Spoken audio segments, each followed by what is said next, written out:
to the two-timer.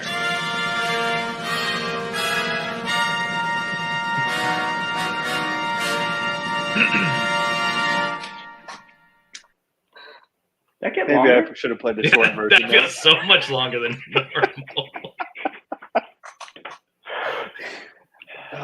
Yeah, I think normally we have it over a highlight or something, but yeah, we'll go short version next time. How you guys doing? How's the Tuesday night treating you? Good. Excited for football, man. 2 days, baby. Yeah. How's Florida? Gosh, it looks like. Oh, good. Still hot. I hear you guys are starting to turn to fall. It's still very much so summer here. Yeah, I don't think we're supposed to be back in the 80s anymore. Yeah. That'll be It's nice. lovely. It's nice. Josh, it looks like you've been doing some reading over there. Lots of reading. Yeah, I'm been getting my office set up and got this shelf thing off of Facebook Marketplace, and I don't really have much to put on it. So. Definitely don't No have trophies.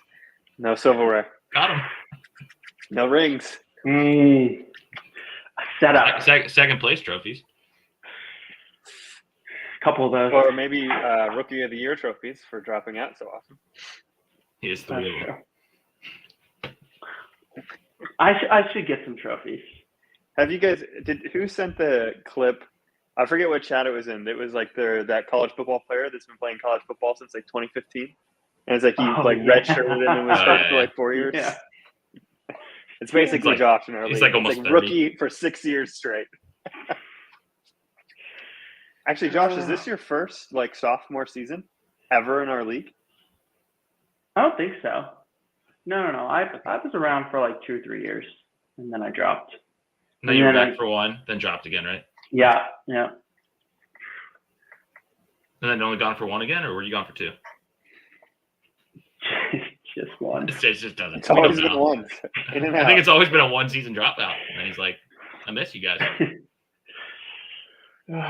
Well, I don't have a lot structured this evening. We're going to get to our picks.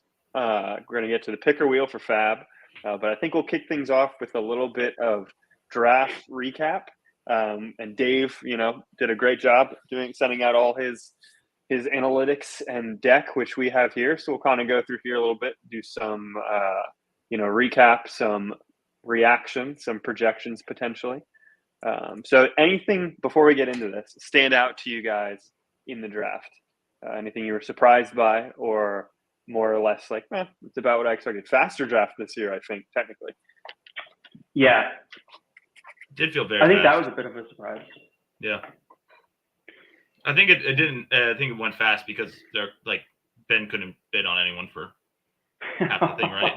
There's players that. Well, I'm not just saying. I'm saying like certain players bid them their money gone, and then it's not as many people going for the same players. That's how it felt. At least it always felt there was like 2 or 3 people going after one person. It wasn't like 10 people. Yeah. Did Dave put a slide in here that was the most expensive players or anything like that? I know we have the breakdowns. We have this right here. But biggest overpay is James Conner, shockingly. This is all based off Yahoo's projections, right? It is. Which, yeah. To be fair, I had a conversation with Josh before the draft about potentially keeping Conner for like $25, but I would have been like, which would have been fine, but the overpay for that would have been still quite high, according to Yahoo. Anybody you missed out on, Maresco? Anybody you were hoping to get that you couldn't for whatever reason, or someone outbid you for? Trying to think back. It feels like it was forever ago now. I've done another fantasy draft since then. Not off the top of my head. I mean, there's players I wanted to get that I didn't get, and I think a lot of something I didn't do great this year was keep enough money to go get the keepers I wanted. You and Josh picked up a lot of the rookies and keepers that I was hoping to get, to be honest, but I couldn't get them because I only had my last 8 picks. I had $8. Yeah. So I was like, okay. So that's one thing I didn't do great this year, was setting myself up keeper wise, but I'm decently happy with my team. I feel like this year was really the first year that you felt the 14-man draft. Like last year, Micah and Ryan were still trying to figure it out. but this year everyone knew what was going on, so it felt like it was like way more intense. At least there's like they knew, like they just knew what was going on, so it was a lot harder to get the players you really wanted, the price you wanted. Everyone was getting overpaid for, which we all knew going in was going to happen. But Yeah. I think all in all, for a 14-man league, like I think we all are kind of happy with our teams, from what I've talked to most people about. But it is what it is, you know. It was just it felt different this year than it normally did with a 12-man league draft. The honeymoon phase will end start of Thursday night, right? I was Like, going to say, everybody's always we're all psyched pretty out for the high on our draft. teams right now. And then Right. You're like, yeah. A couple weeks, there's going to be quite a few people that are not. Yeah. Wow, I did not realize Tyreek went higher than CMC, CMC. Bijan? Yeah, neither did I. I didn't realize Bijan was even in the same stratosphere as those two guys either. Yeah. Yeah. I mean, that's And Ben was trying to go 150. for two of these guys. I mean, he ended up getting two of the three. He was also going for Tyreek. Well, I think he flipped to Bijan after Kevin got Tyreek, right? JJ 70 and CD. Yeah, I mean, it makes sense. Yeah, they're all good players. It did seem a bit hefty, like throwing that much money out, but I guess we had that amount of money to spend. Yeah, I was I think intri- that's I was like always intrigued just by- going to be our draft year, right? Like just with the way that we have stuff structured with keepers. Yeah. Ben's Like, strategy I this don't- year was very different than I expected when he went in with $210 and spending that much money. What were you that fast. expecting? I expected him to go after two guys, but I didn't expect him. He got three guys for like pretty much 9/10 of his budget, and then he only kept Laporta, which was interesting. So he has four solid guys, right? But then he wasn't able to bid on anyone forever. You think going in with that much money? I don't know what I was expecting, but it was. We'll see if it pays off or not. It's a different strategy than most of us take, being in a keeper league, when you have the ability to keep a certain amount of players and so forth. So I'm curious to see. Got all the heavy hitters. Go ahead, Josh. Go ahead. No, I was just No, going to say, you got some heavy hitters there. I can't remember if Dave did something on this. I don't think so. But I'm curious to see if like our league if keeper value or keeper prices are starting to creep up.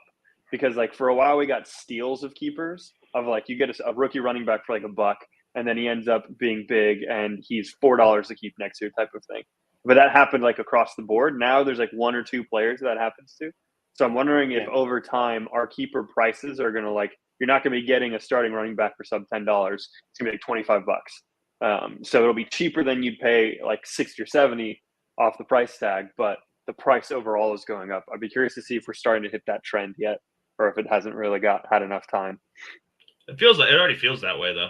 Like even with like Josh's keepers, even like for me with Amon Ra, he was already $38, right, from his rookie year. So like it already feels like keeper value's gone away. Like no one's gonna get a JJ again for $1, I don't think, unless you just happen to fall into that. But I don't know.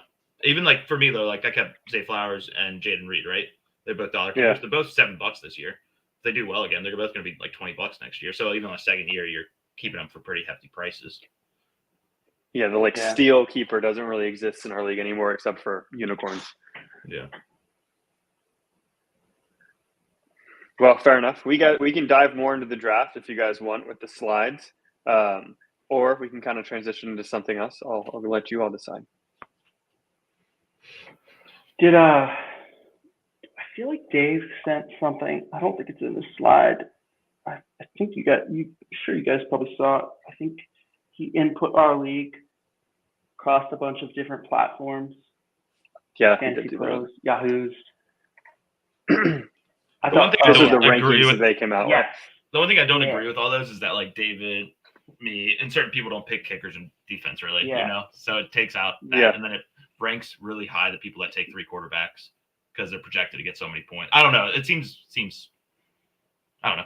It's interesting to see that, but it also I feel like it is skewed a little bit. Maybe I'm saying that because that put me as 10th and 11th. Yeah, well, that was an interesting part. I just like, especially with like Dave and Dan, I like saw this chart and then I was kind of like going and looking at their rosters and I was like, I don't know, like that's interesting. Like, but we really are cool. in like the twilight zone right now, though, where like you look at anybody's roster on paper and it's like, oh, that team could be really good. And then we'll wait and see what happens once football actually starts being played and who actually ends up showing up and not. And then it'll clear up quickly. Yeah. Yep.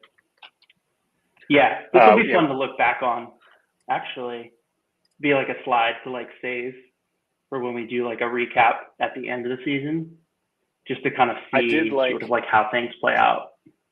I did quite like I don't know what this came from, but the graph that shows like what's their projected strength right now.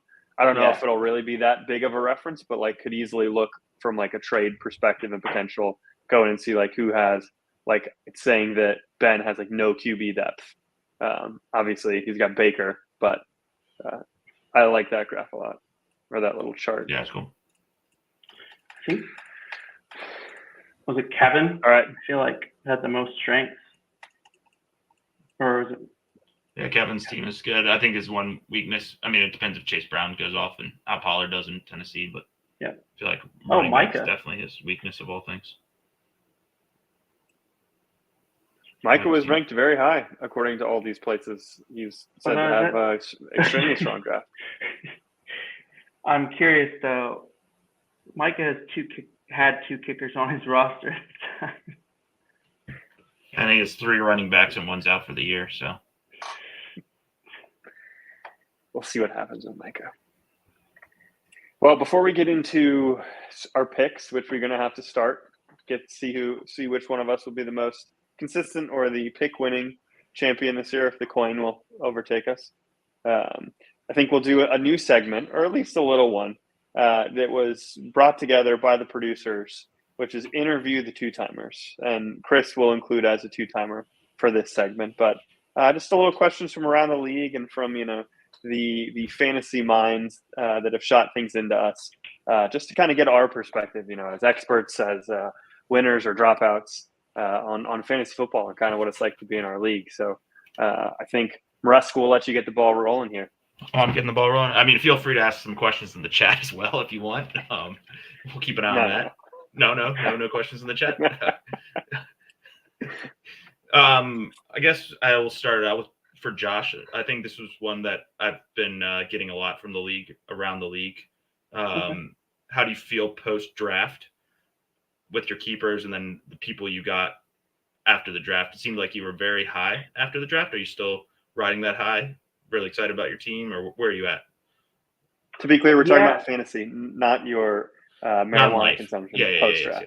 Yeah, I appreciate that. Or shroom intake, Good clarification there. That's for another day. I would say I've been up and down since the draft. My screen time has gone way up because I'm on Twitter constantly, just following the news. And so I think I've been texting the commission a little bit. It's just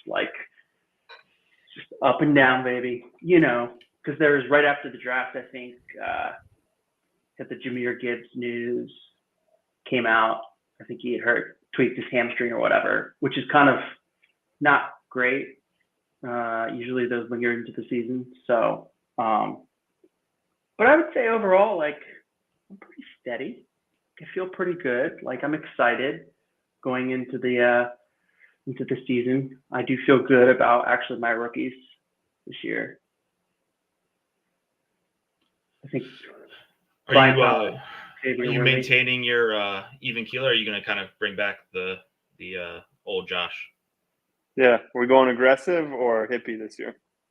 Well, I think it's all going to depend on the day. Whenever we have our sessions, have I taken my pills earlier in the day? Maybe. I don't know. Gotcha. So another question for Josh. Someone actually brought to me recently was, when are you going to pay up on your bets? Which one? Like you come through on your bets when you make a bet, specifically the coin that you owe me. We are awaiting a coin. The coin. So that just keeps being brought up in my inbox.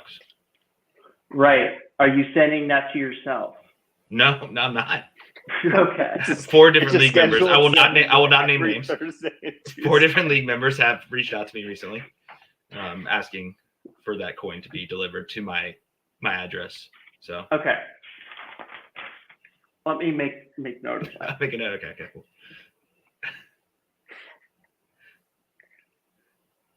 Yeah. Make sure you, if you're making a checklist or a to-do list, make sure you do this before you take your pills, so you remember. Yeah. Okay. Good call. Good thinking. Good. Thank you. All right. That's all. Well, I can follow that up. That's all of them for Josh. That came into my inbox. Okay. So I did have one that's a little more lighthearted, Maresco, that came for you. It was addressed to 3-timer outlier of the 2-timers. Okay. And they were wondering, 1, does this affect your play? But 2, have you considered and will you be pursuing aligning your hairstyle with your co-hosts? Because I'm a 3-timer, will I align my hair? Is that the question? Well, you're a co-host of the 2-timers. I think the question is, like, do you feel pressure or need to, go a little more nodular, or are you keeping the hair for a while? There's no pressure currently. Will I be joining you all? At some point in my life, I will. Whether that's this year or next year or the year after. Most likely in the next few years, I will be joining you all. More likely looking like Clark than Josh, because most of my hair will be gone. But it has nothing to do with winning 3 times, and even after I'm a 4-timer after this year, it's not going to play an effect into it. But have I had requests for a competing podcast? Yes, and I've turned them down. Very high offers. But I respect you guys and want to stay with you guys. So that's not really going to happen anytime soon. Yeah. We appreciate that. Yeah. Very big of you. Our producers will have to get in touch with your people if that ever happens. We'll counter. That's fine. That's fine. I don't even want to have to go there. I'm happy where I'm at. I'm happy with the compensation. So, but David, I will accept defeat at some point. For my head of hair, not for fantasy football. But there's not much I can do with that. It is what it is. Time catches up with you. There's things out there, man. Like, you want the hair. No. It's not worth it. Might show up in other places.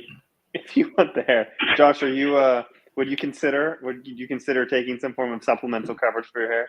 Or dare I say maybe a wig or a toupee? Oh no. I have a wonderful head for shaving, so I'm good. Fair enough. Well, we can get to a few more questions here and then roll on to our picks and kind of wrap things up.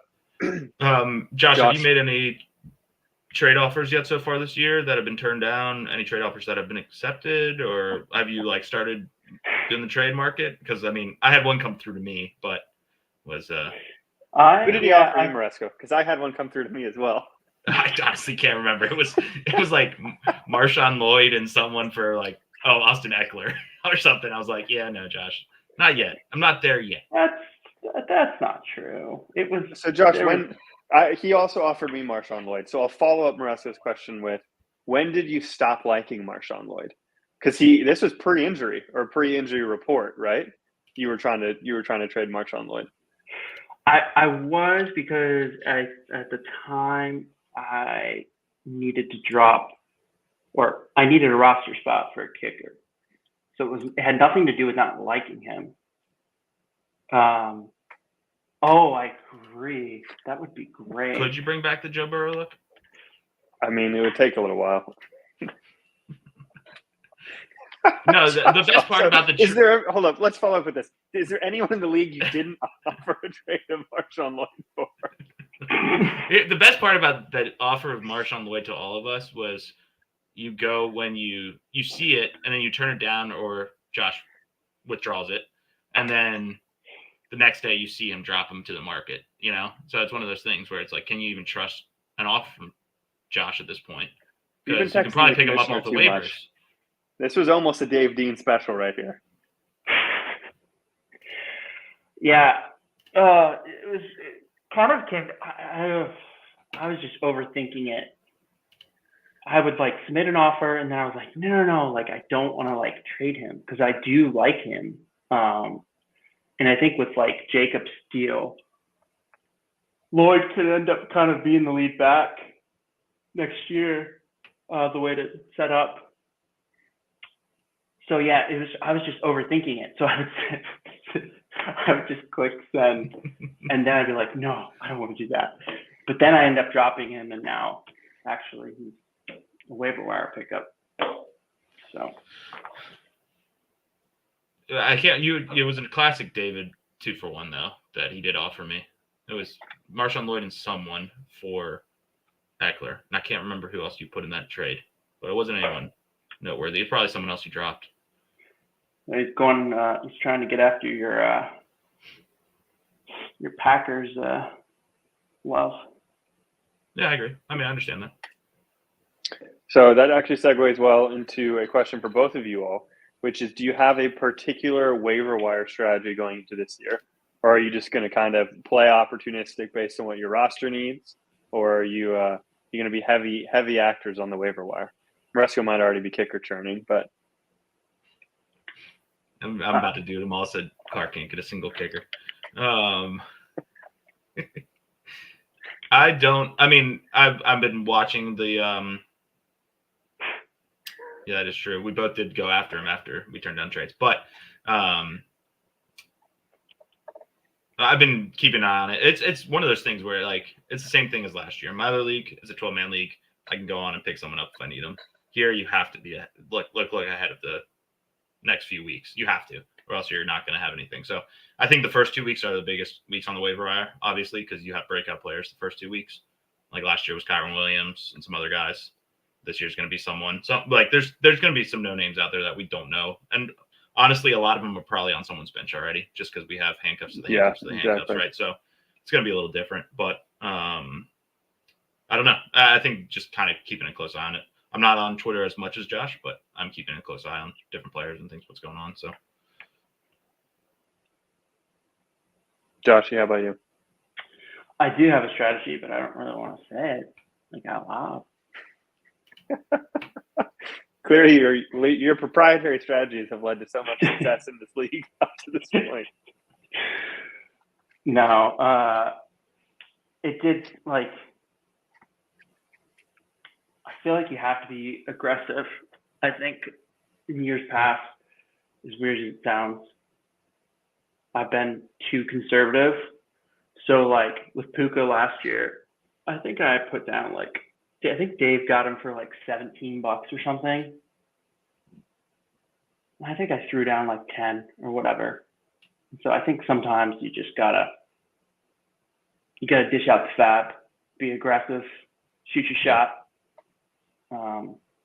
So that's my thought. I agree. I think the first 2 weeks you kind of have to do that, especially. Yeah. Like you have to be willing to. Because I always do go back and forth in my head, and I always end up losing it by $1 or $2. Right. I'm like, wait, I had put it up $1 above what the person, you just never know. And then there's that one off where no one bids on that player, and you spend $20, but it is what it is at that point. Like you're like, yeah, I wanted the guy, so I got him. Yeah. What about you, Clark? Yeah, what's the most you'd be willing to spend on a waiver wire player? Like, would you drop $60 on someone? Yeah, I would. Probably, if it was worth it. Yeah. Yeah. It's so tough to tell too, because to your follow-up question, Maresco, like I don't have a particular strategy. It's more like what are my needs when they become needs, and then what's available. But like the players typically, I feel like that end up being really relevant on the waiver wire are early weeks, like Josh was saying, like the week 1 Puka, that like end up blowing up into big roles that weren't before, or guys that pop up randomly when starters go down like later in the season. And so earlier in the season, like I'm typically hesitant to put down a lot of money because I want some fab left later. And then later in the season, you can almost flip that where it's like, oh, there's only 6 weeks left. I'm going to put $40 down on like this, this running back 2. And then there still could be 5 more weeks of a lot of value on the waiver wire. So I don't have a strategy, but the money question is kind of an interesting one for waiver wires this year. Yeah. Yeah. Well, we'll wrap up the interview with the hosts for now. Might be a segment we'll revisit, see what the league's interest is, bring it back from time to time when we don't have a guest. But to get into the meat and potatoes of this week's episode and kind of, the season starting back up, let's go into picks. More specifically, the hosts or the two-timers. It feels weird to say two-timers because Chris is a three-timer, but we'll still call ourselves the two-timers for now. Technically, it's still two-timer too. It's true. That's right. So last year we tracked our picks Good strategy. to see, how we all did. And this is how things ended up. We all beat the coin, thankfully. The coin was the worst picker amongst us. If we include humans, Moresco, you were still, above 500. You were still positive on your picks, but you were the worst of us, and Josh was the best of us, but by a pretty close margin throughout the course of the season. And I don't remember if I was looking at our slides. I don't remember if this includes the championship game or not. So they could be off by one pick. I'm not sure. I probably would not have picked for Moresco. So Moresco, you and I might be more tied on this, and Josh still would have won. But this is how things ended up. We'll continue to track it this year, see what happens, see if the coin outperforms us this year. And our guests, we'll bring our guests in to replace the coin when we have a guest. So with that in mind, let's get into our matchups and picks for the week. Let me switch my screen. Maybe I'll be a two-timer after the season. We throwing any fab on this, boys? That's a good question. Nah, not yet. Wow. So you don't want to put anything on the line. I mean, didn't we do like $1 or something like that last time around? You guys see this okay? Let's just get through a week first. Okay. Well, we have our first pick. Do either of you have a coin? I have one here. If not, I have one far away. I got one. We're sticking international with the coin. We'll go the roses or whatever. Someone knows the name of these, and then the queen. So, all right. First matchup is a couple of the hosts here. We got the defending champion. Actually, no, it's Ben. It's Ben versus me. What do you guys think? Ben versus you. We'll go in order since that matters. So we'll go Josh, Moresco, me, Josh, and onward. So Josh, you have first pick here. If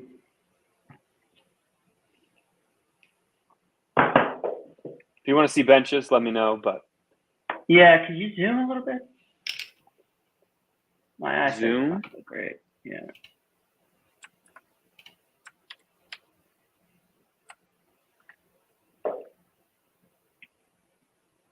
This is the starters. I'm gonna go Ben.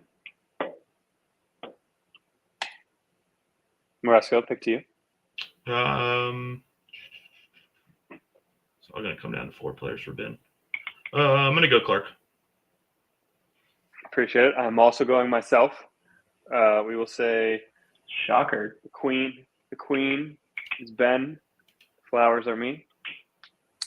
It's the queen. The coin goes Ben. Our next matchup here is going to be Micah versus Dave. Josh, can you see that okay?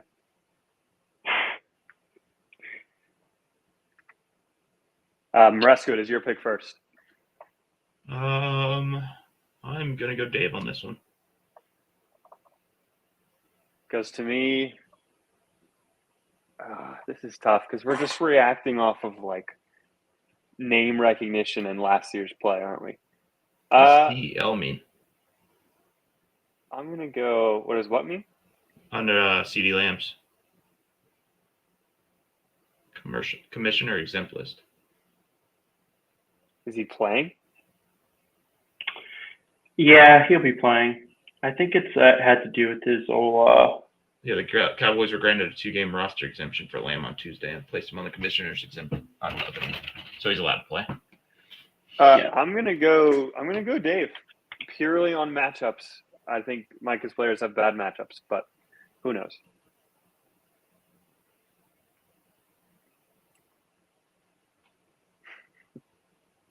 I'm gonna go Micah.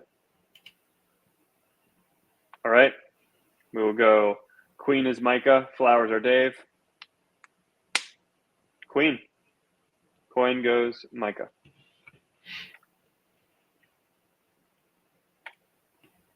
Next one is Matthew versus Natalie. And it's my pick first. I'm going to go Matt. Yeah, I'm going to go Matt. Joshy. Yeah, I'll go Matt. I'm actually gonna go Nat. I think it all depends if Chase plays though or not. If Chase doesn't play, Nat's gonna win. All right. We will go Queen for Matt because that seems appropriate. And Flowers for Natalie. It's Flowers. Coin is going Natalie. I said Nat, by the way, not Matt. So. See you, Dave. This is actually a scary Sorry, one. say that again, Maresco. I said Natalie, not Matt. I said Nat, so it might have sounded like Matt. Okay. Natalie, I'm going Matt. Josh is Matthew. going Matt. Josh is going Matt. Matthew. Or Nat. What did you say, Josh? I'm going to switch mine. Yeah, here's where we're locking him in right now. No, wait. No, This is I'm going going to to be an go. annoying one to go back and figure out what we I'm said. going to go with Matt. You both did Matt. I did Nat. And the coin said Nat. Natalie. Yes, me and Coin are Nat. Okay. What Gotcha. scares me is Chase hasn't practiced, like, at all. So if he goes into this week and pulls a hamstring, it wouldn't be a shocker. Leggy versus Dan. Josh, I think this is you first. I'll go Weggy. Leggy. I'm also going Weggy. I don't think it's close. We'll go Queen for Weggy, Flowers for Dan. Queen. It's a sweep for Weggy.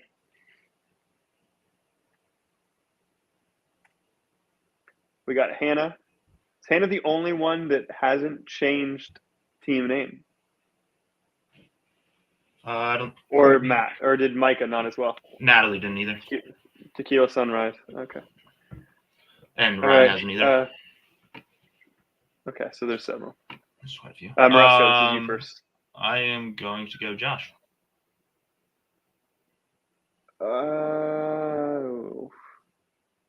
It brings me pain to do this, but I will also go Josh. I will go myself as well. Queen for Josh, Flowers for Hannah. Flowers, coin has a breakaway with Hannah.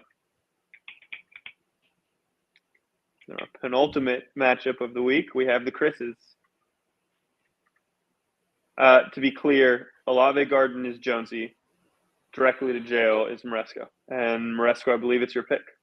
It's your pick, Clark. I went first last. Is it my pick? Well, I wanted to pick last. You know what? Screw it. I'm going Maresco. We'll see what the champ can do. I'm going Maresco as well. I'm going myself as well. Queen, Maresco, Flowers, Jonesy. Queen, sweep, Maresco. And then our final matchup of the week, we got Mitch and Ryan. Josh, it is your pick first. Oof. I'm going to go Ryan. Ryan's got a sneaky good squad. That's a tricky one. Mitch is literally straight to Bears.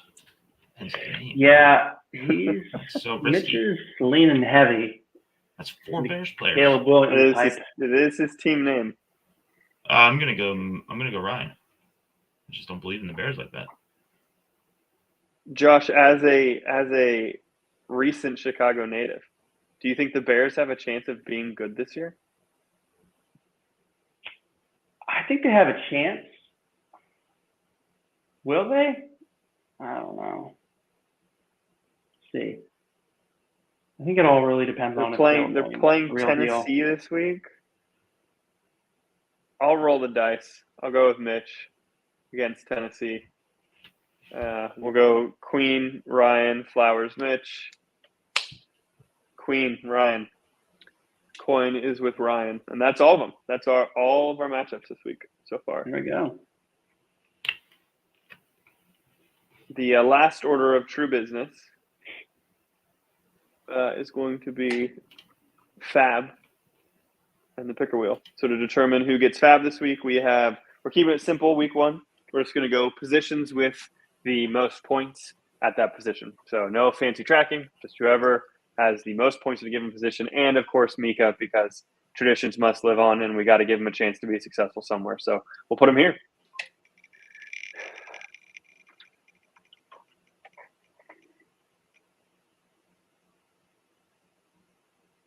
Yeah. Oh, I was about to be scared. I was about to say Maresca's going to turn more kickers. I was about to get to work. All right, running back with most points. Easy one. Whichever has the highest scoring running back, you get $5 of Fab. Nice. That's it. That's all we got on the docket. Ready to get back to football. yeah. Thursday and Friday. Let's go. Yeah, it's gonna be weird. Is this the first year with the Friday game on the first weekend? I think so. Yeah, feels like it. Kind of weird, Jeez, but bring I it. kind of like it. Yep. Is the Friday Packers, game yeah. going to be consistent throughout the year, or is it only the first Friday? I think it's just the first one. It's in Brazil. It's weird. The Packers Eagles Okay. are playing in Brazil. Yeah, I'm glad. I wouldn't want it every Friday. I feel like that would be kind of annoying. I don't think they can do it with college football. I think once college football is done, they can do Saturday games. But I think before that, they're not really supposed to do Friday, Saturday. Got it. I was going to say it'd be kind of weird if there were NFL games on most days of the week. If it was Friday all the time, it'd be 4 days of the week with football games. I mean, I do feel like it's trending that way. Like, don't you? Like, It feels I like don't it. know. The They money's would have there. to add more teams, though. I feel like. More teams, more games. But I think they're going to stick. I mean, even adding Thursday night, players don't love it.